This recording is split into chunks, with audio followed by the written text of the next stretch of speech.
That's right. Back at it again. Full custom hot dog with another Blu-ray review and a little bit of the Christmas cheer today. We're talking about Better Watch Out 2016, released by Well Go Entertainment on Blu-ray. Well Go is a company who, if you are a frequent hot dog watcher, that sounds weird. If you watch this channel a lot, you know that I'm not the biggest fan of Well Go for many reasons. Primarily that some of the releases just were kind of peepee to me. Not very good. I don't think I'll ever review them because they're just not worth talking about. There's a couple electronic stores that I've seen that were selling a lot of the Well Go releases for cheap, $2 to $4 a disc. If you're not familiar with Well Go, they're like a predominantly Asian, I believe, Chinese films get released on there, which is kind of cool because you can see some stuff that you probably wouldn't see otherwise, but also the films themselves don't seem to be particularly good or great. And then they locked in the Phantasm for US distribution. If you watch my Phantasm stuff, I talk about how there's a Well Go release of those as well. And they released a couple other films that weren't Asian. The Courier with Jeffrey Dean Morgan, which is very forgettable. And then Better Watch Out, which I honestly didn't realize they put out until I picked this up. Literally, like until I had it in my hands to do this review. I then realized it was Well Go. So, pretty solid release. Looks good, sounds good, as I always say. You know, if it's shot on digital and it comes out on digital media, it's going to look pretty good. What's on the disc? Well, you've got a making of that's surprisingly an hour long. It's better than I thought it would be and not as good as I hoped it would be, if that makes any sense. A lot of times these making of featurettes are just kind of random shots from behind the scenes, and they're 10-15 minutes. This is an hour long. So when I saw an hour long runtime, I immediately expected something closer to a documentary, a little bit more in depth, and I didn't really get a whole lot out of it.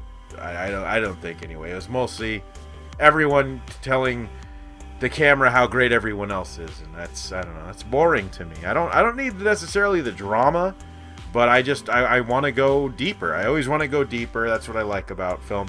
You've also got a couple trailers, both the green band and the red band trailer, so that's kind of it. No commentary, which is a bit of a bummer, but I feel like it's kind of rarer on new releases, so not too big of a complaint. But it's a B. It's one of Well Go's better releases. Honestly, the fact that there's a hour-long making of featurette is incredibly surprising to me, especially for this film. Kind of a underappreciated, unseen film that I really end up enjoying. So, yeah, it's a B. Solid job. Well Go. Again, an A would probably go to this film or to this release if it had commentary, of course. Just a little bit more on the features would be much appreciated. But here we are, talking about Better Watch Out. Now, this review is probably going to be brief, as this film is absolutely wonderful to go into blind. I watched it. I blind watched it with my family about a year ago. I love watching films with my parents, if you haven't noticed, just to see what I can get them into. And it's been surprising. I've gotten them into some stuff that I wouldn't have imagined either. And I also kind of went through a Christmas horror phase a couple years ago, kind of realizing that I'd never really watched Christmas horror before. And you're thinking, hot dog, you love horror movies so much and for such a long time, and you never got into Christmas horror. And it was kind of a weird thing because it was almost taboo in my house to kind of do a Christmas horror thing. I remember looking at the cover for that film Elves. Some of you guys might remember that, and I don't think we were allowed to rent that. So anything with, I think even a Silent Night Deadly Night, the cover of the Santa with the axe in the chimney, was kind of forbidden. And so I think I never really got into Christmas horror until, I don't know what it was. Maybe it was the Black Christmas remake, which I'll probably review here sometime. There's a couple things that I definitely got to do. But so I kind of started to jump on Christmas horror any chance I'd get. And Better Watch Out was one that I heard a couple people talk about. It popped up on my radar. It was on Amazon Prime at the time. If it's still there, check it out. Watch it. If it's not, rent it. I'm not even joking. This movie's worth a rental. Don't watch a trailer. Don't read anything. Watch this movie. I'm going to give you the breakdown from IMDb, of course. On a quiet suburban street, a babysitter must defend a 12-year-old boy from intruders, only to discover it's far from a normal home invasion.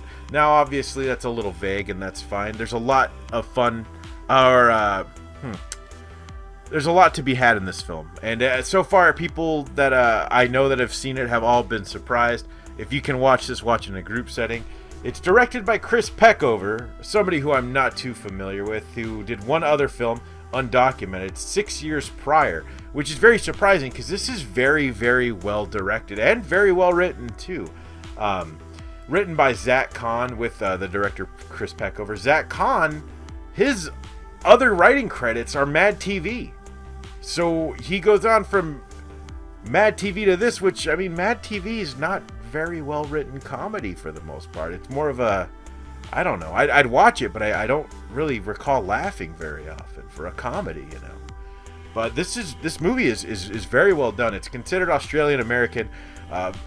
It portrays the idea that it's American. It looks like an American house. It actually puts off a Home Alone vibe. Some of the reviews I was kind of poking around at talked about how it's Home Alone mixed with, you know, insert Christmas something here.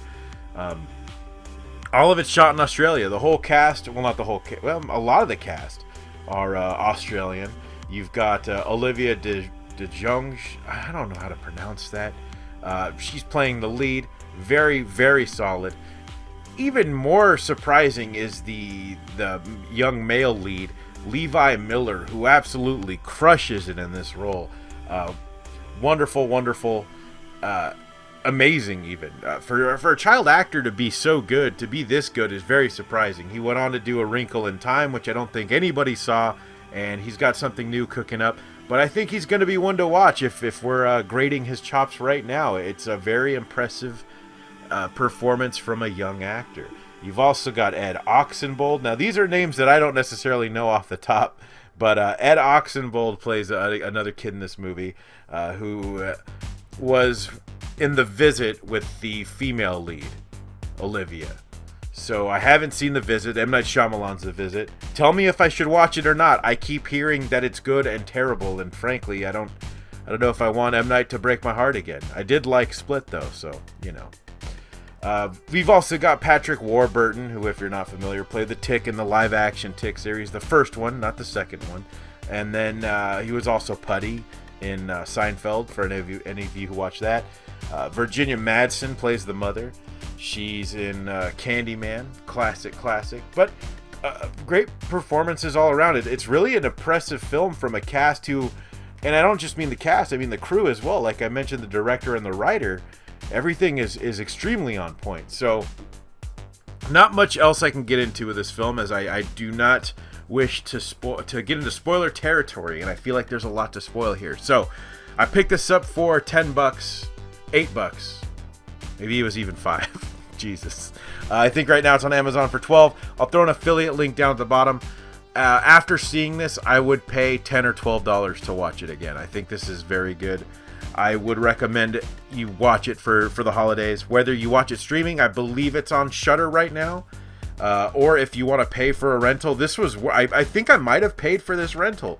It was worth it though. It's totally worth seeing. Just check this movie out and let me know what you think. If you think I'm hyping it too much, let me know in the comments.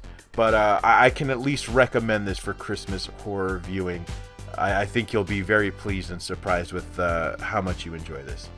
Anyways, it's Full Custom Hot Dog, and thank you for watching. As always, you can holler at me on Twitter, Full Custom Hot Dog without the last O, because that is just too long for Twitter. And until next time.